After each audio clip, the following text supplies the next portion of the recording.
อนนี้ชื่อพิธีเอาไผ่ขึ้นเฮือนนะพี่น้องเนาะเอาไผ่ขึ้นเฮือนเด้อพี่น้องเด้อสบายดีแค่นึงเนาะตอนนี้ก็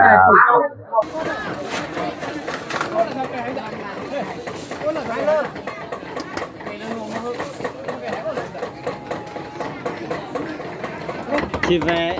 เด้อเจ้าเหลืองๆนี่ตะดอกกระเรียกไหนมักตอ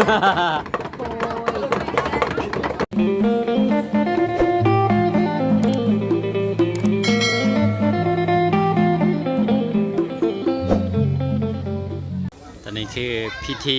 เอาไผ่ขึ้นเฮือนนะพี่น้องเนาะเอาไผ่ขึ้นเฮือนเด้อพี่น้องเด้อ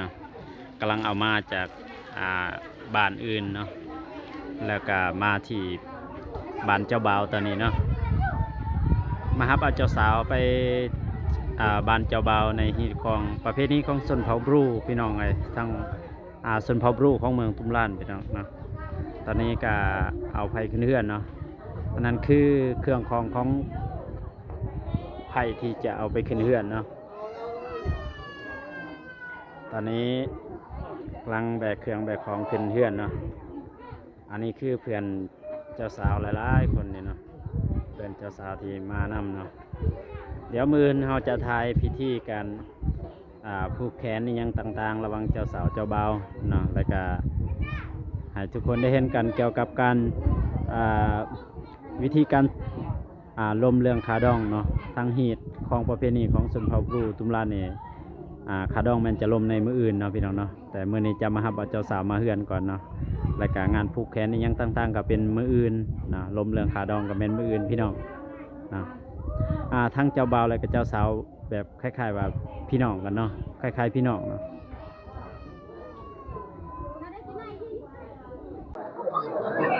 สบายดีแค่นึงเนาะตอนนี้ก็แต่มัน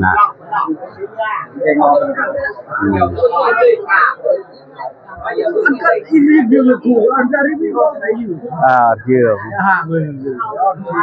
rồi phải kết nữa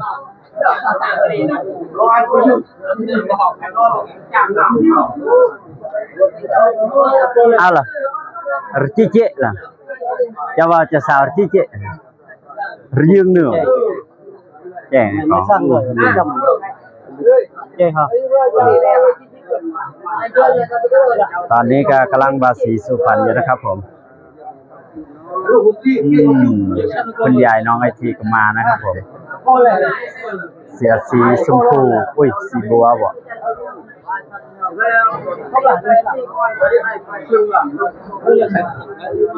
งานแต่งชนเผ่าบรูครับผมอันนี้ก็คือผู้หลักผู้ใหญ่ที่เตรียมจะบาสีมัดแขนสุพรรณครับผม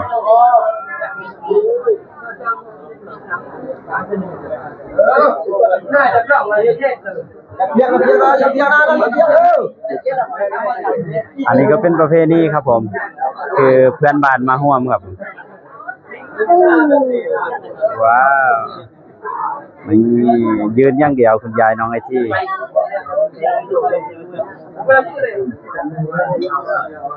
เราจะเจ๋ง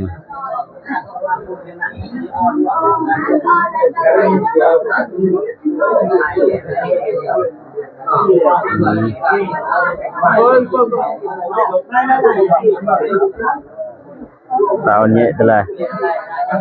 hai khóc từ lại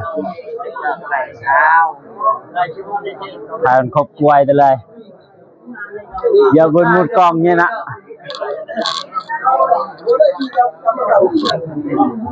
mày ta cổ chưa ta chết đợt mày ta giật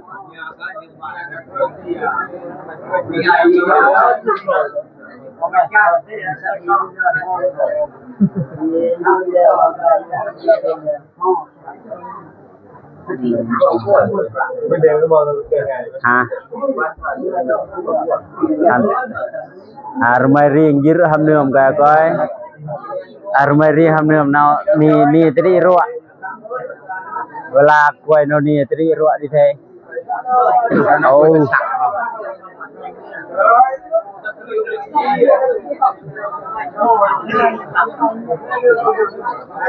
กำลังกักเกียมอยู่นะครับผม กระเทียม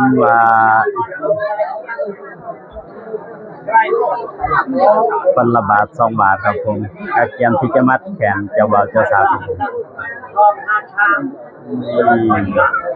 และพิธีต่อไปก็คือการโอลมขอดคาดองเดี๋ยวจะถ่ายให้ทุกคนได้เบิ่งเต็มเลยครับผมแล้วก็ว่าคาดองมันมีอย่างไรสินสอดมีอย่างแน่นะครับผม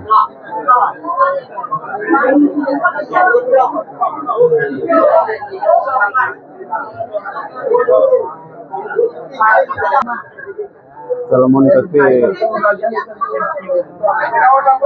แขกที่มายืนกันทุกคนครับผมเดี๋ยวจะเก็บย้อนหลังให้ครับผม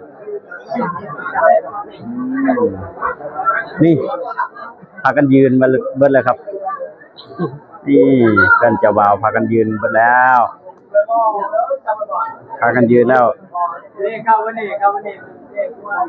บ่ต้องญาติกันครับผมเอ้ย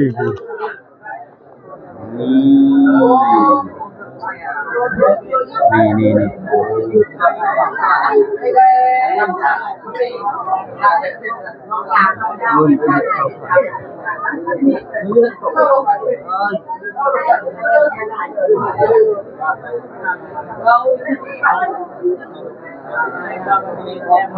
แจ้งครับแจ้งแล้วทำป่วยอยู่อ่ะยักเล่นเดียว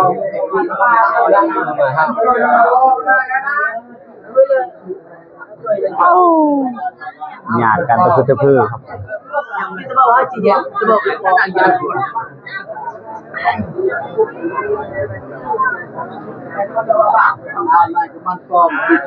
ไม่ต้องมัดแล้วครับผม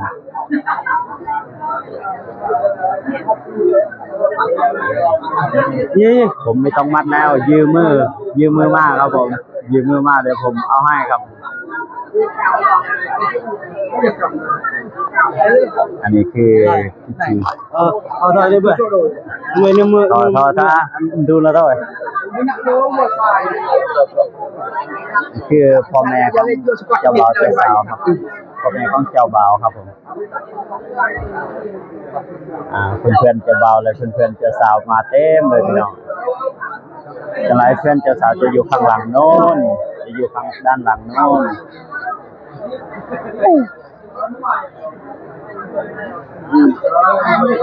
น้ำมันก็คู่งานน้ำอัดเกิดอะไรก็ชอบแอนจ้า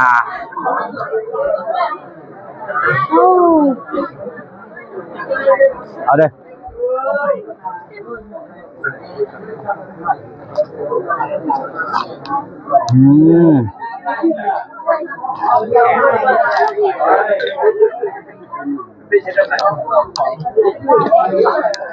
ขอเป็นพิธีครับผม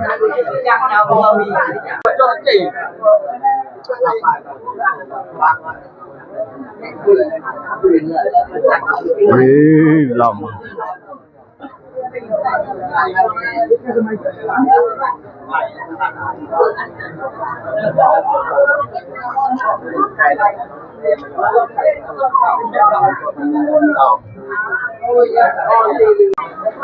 สบายดีท่านผู้ชมตอนนี้ก็มาขั้นตอนที่แขกทั้งเจ้าสาวได้มาร่วมพิธีเนาะหรือว่าร่วมการมีการลมคาดองอย่างต่างๆเดี๋ยวก็จะเห็นแต่ขั้นตอนแรกก็คือต้องได้เตรียมอาหารการกินให้กับทางกินเจ้าสาวก่อนเนาะนั่นก็คือเพิ่นได้ลมควายตัวหนึ่ง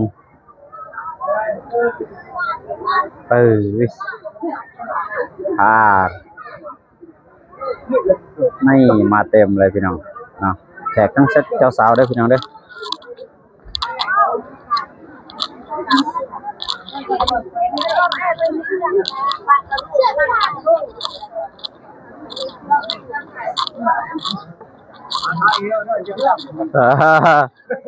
antong mudra oi antong mudra ini dia antong mudra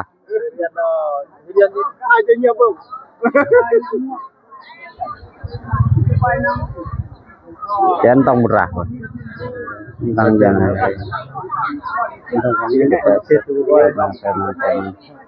Ada sih nak Allah enggak tuh. Bil hibam.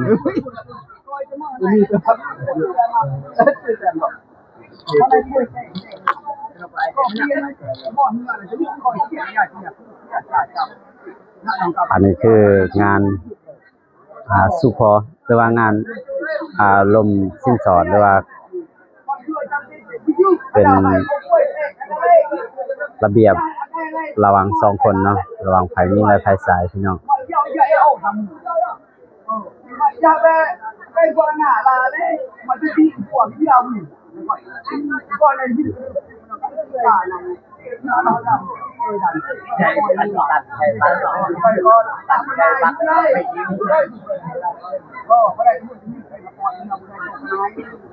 แต่ยังบ่ทันได้วางสินสอดยังต่างๆตอนนี้ยังรวมเรื่องการ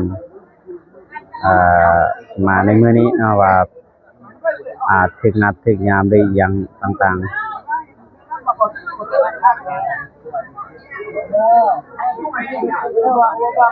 อันนี้ทั้งฝ่ายผู้ใหญ่ทั้งเจ้าบ่าวและเจ้าสาวพี่น้องส่วนทางนั้นแม่นฝ่ายหญิงสีมาร่วมงานแต่งอยู่ในเต็นท์นั้นแม่น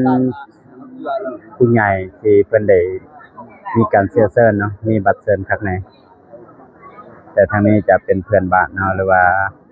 พ่อแม่พี่น้องทางบ้านเจ้าสาวที่มาร่วม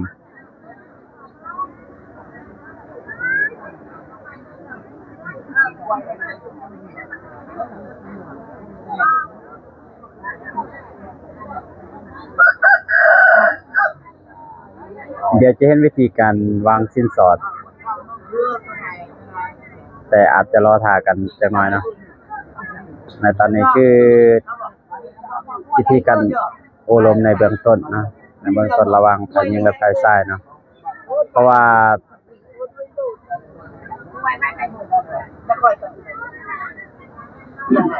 าเคสนี้จะบ่แม่นทางเจ้าบ่าวและเจ้าสาวไปพอกันบ่ได้บ่หนึงหรือว่าได้อบรมกันเองเนี่ยอันนี้คือเคสนี้คือเคสที่พ่อแม่ได้อบรมกันเนาะแต่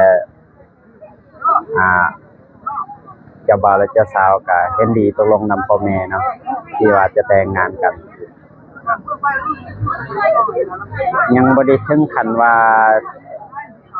ฝ่ายชายหรือว่าเจ้าบ่าวเจ้าสาวยังบ่ถึงขั้นว่าสิได้แบบว่าตกลงได้ฮักกันเนาะหรือว่าได้พิสูจน์ความฮักกันต่อกันนะตอนนี้ฝ่ายหญิงและฝ่ายชายบ่มีการพิสูจน์ความฮักต่อกันแต่จะพิสูจน์ในภายภาคหน้าเนาะจะพิสูจน์ในข้างหน้าเพราะว่าอันนี้คือพ่อแม่ทั้งสองได้เป็นดีให้ทั้งสองได้มีการแต่งงานกันแต่ทั้งสองก็ตอบตกลงนะตกลงแล้วก็ตามใจพ่อแม่จะพิสูจน์หักไปทางหน้าสำหรับครูนี่พี่น้องเดี๋ยวก็จะติดตามต่อไปครับพี่น้องว่าสินสอดจะได้เท่าใดเพราะว่าประเพณีของชนเผ่าบลูส่วนหลายถ้าว่ามักฮักกับคนที่เป็นชนเผ่าบลูคือกันจะบ่มีการวางสินสอดก่อนนะมือใดมือแต่งก็จะวางสินสอดในมื้อนั้นพี่น้องอันนี้บ่ว่าจะเป็นแขกทั้งเจ้าบ่าวและเจ้าสาวมาร่วมกันในบ้านเจ้าบ่าวแล้วหลังจากนี้จะมีงานแต่งที่บ้านเจ้าสาวอีกแต่ยังบ่ทันฮู้กำหนดยังบ่ทันฮู้มื้อวันเทื่อเนาะ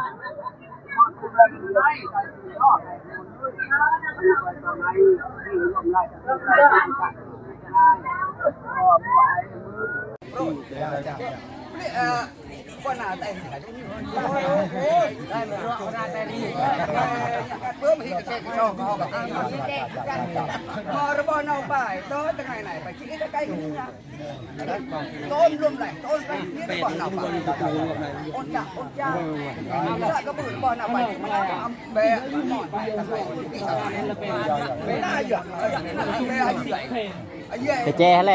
ย หัวหน้าก็แจ้อะไรหัวหน้า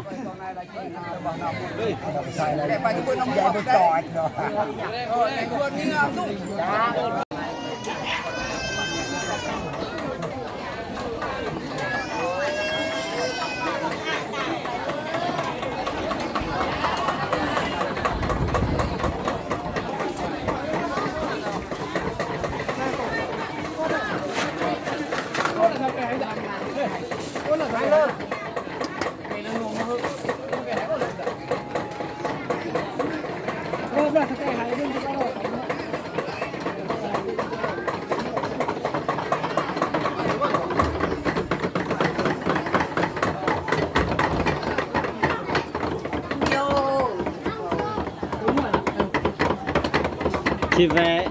เด้อไอ้เจ้าเหลืองๆที่ตะเดอกก็เรียกไหนมัก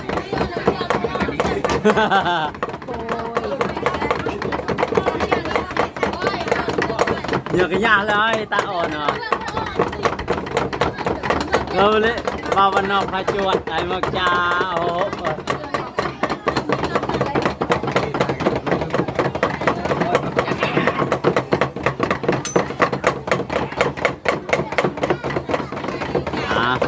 ทางทีมงานเจ้าสาวกำลังแต่งอยู่ก็กินอยู่นะครับผมว่าจะเป็นทันยิงทันทรายพร้อมเพียงแห่งนากัน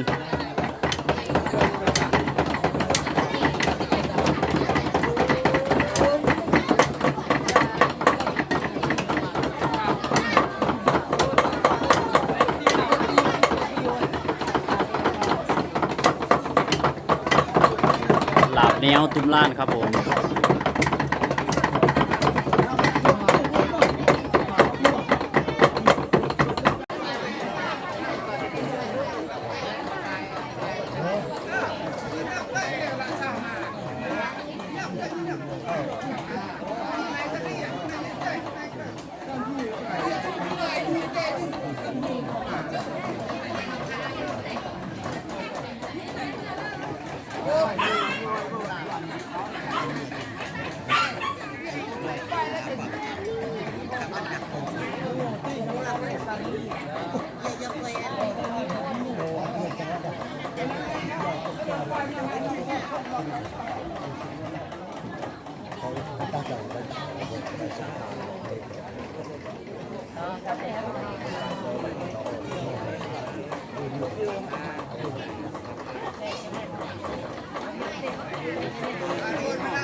ตอนนี้ก็เริ่มทยอยเอาสินสอดลงมาเลยเนาะเริ่มทยอยเอาสินสอดเป็นวัตถุสิ่งของมาก่อนเนาะอันนี้ก็คือหม้อขาวพี่น้องเนาะทางตุนล้านจะเอิ้นว่าหม้อขาวเนาะหม้อที่ถือผลิตมาจากเวียดนามเนาะตัวนี้เนาะแล้วเป็นอีกหนึ่งอย่างที่แทนเป็นอีกหนึ่งอย่างหรือว่าหนึ่งสิ่งของที่เป็นสินสอดให้แก่เจ้าสาว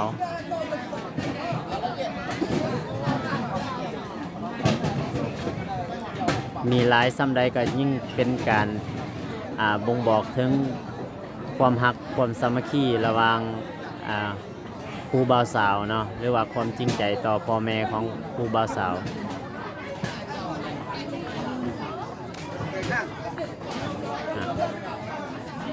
และต่อไปก็จะมีโตกพี่น้องจะมีโตกแล้วก็มีกะละมังเนาะจะมีโตกแล้วมีกะละมังหรือว่ากระสามนะอันนี้ก็เส้นเดียวกัน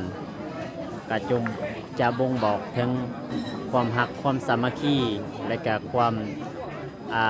จิตหนึ่งใจเดียวและก็ความหักมักหักระหว่างสองเฒ่าสองแก่เนาะเพราะว่าเป็นทางฝ่ายซ้ายและก็ฝ่ายยิ่งเนาะโดยเฉพาะกับฝ่ายซ้ายมีความจริงใจต่อฝ่ายยิ่งเนาะที่เอามาลายสำไรยิ่งเป็นความจริงใจอันนั้นก็คือความเสื้อถือหรือว่าความหักแพงตั้งแต่ใดๆมาเนาะเพราะว่าจะเป็นกะละมังกับเบิ่งเรียนกันเป็นสั้นเป็นสั้นโตก็คือกันเนาะจะเรียนกันเป็นสั้นเป็นสั้นอันนี้ก็อีกอย่างหนึ่งเนาะสิ่งที่เฮาบ่สามารถทายได้นั่นก็คือประเภทเป็นงัวเป็นควายที่จะเป็นค่าสินสอดเนาะอันนั้นจะทางเจ้าสาวจะครอบครัวเจ้าสาวจะมาเอาในภายหลังเด้อพี่น้องเด้อและส่วนเงินสดก็เช่นเดียวกันเนาะเงินสดนี่ก็จะบ่ได้เป็นคือประเพณีอื่นเนาะจะได้ปงมาแบบเต็มเลยว่า10 ล้าน20 ล้านหรือว่าเท่าใดหรือว่าเป็น10,000 20,000เนาะอันนี้จะเพียงแต่ลมระวังปากต่อปากแล้วก็จะเอาออกมาเพียงเล็กๆน้อยๆให้เห็นเนาะแต่อันนั้นเขาจะบ่ได้ถ่ายให้ทุกคนได้เบิ่งกันเด้ออาจจะถ่ายให้ทุกคนได้เบิ่งซ้ำนี้แต่ผมคิดว่าน่าจะบ่จบเพียงเท่านี้เนาะน่าจะยังมีอีกจากหน่วย2 หน่วยจากสิ่ง2 สิ่งที่จะเอาลงมาเนาะครับผมตอนนี้ก็คือการต่อรองโอลมแบบค่าดอกเนาะ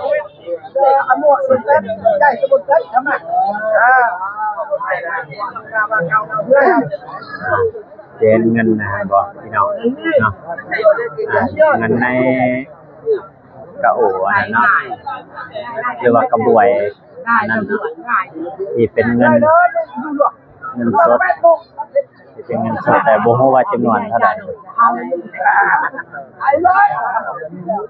เห็นบ่อาจจะเป็นหม้ออีหยังต่างๆก็อยู่ในนี้เห็นบ่อันนี้คือแทนความจริงใจอันนี้ก็คือทรัพย์สินอย่างหนึ่ง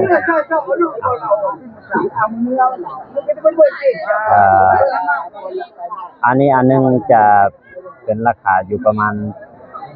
200,000 กว่ากีบ200,000 กว่ากีบก็คือประมาณรวมๆกับประมาณ200 กว่าบาทเนาะหน่วยหนึ่งประมาณ200 กว่าบาทแต่รวมๆเนี่ยก็หลายพันเติบเนาะก็จะมีกะละมังมีกระโตกเนาะราคา50 บาทอันละ50 บาทเนาะก็รวมๆกันหลายร้อยเติบนะอันนี้ก็คือการยังโอลมกันอยู่มีการโอลมต่อรอง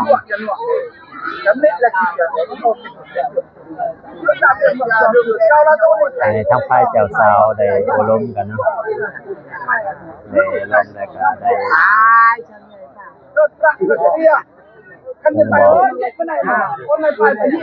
ผมบอกงัวควายแหละก็แม่นทำน้ำแก้วก็ยังเพิ่นถามว่ามีแค่นั้นบ่ถ้ามีแค่นั้นแล้วก็ให้บอกว่ามีแค่นั้นแต่ว่ายังมีอีกก็อยากให้เพิ่มอีก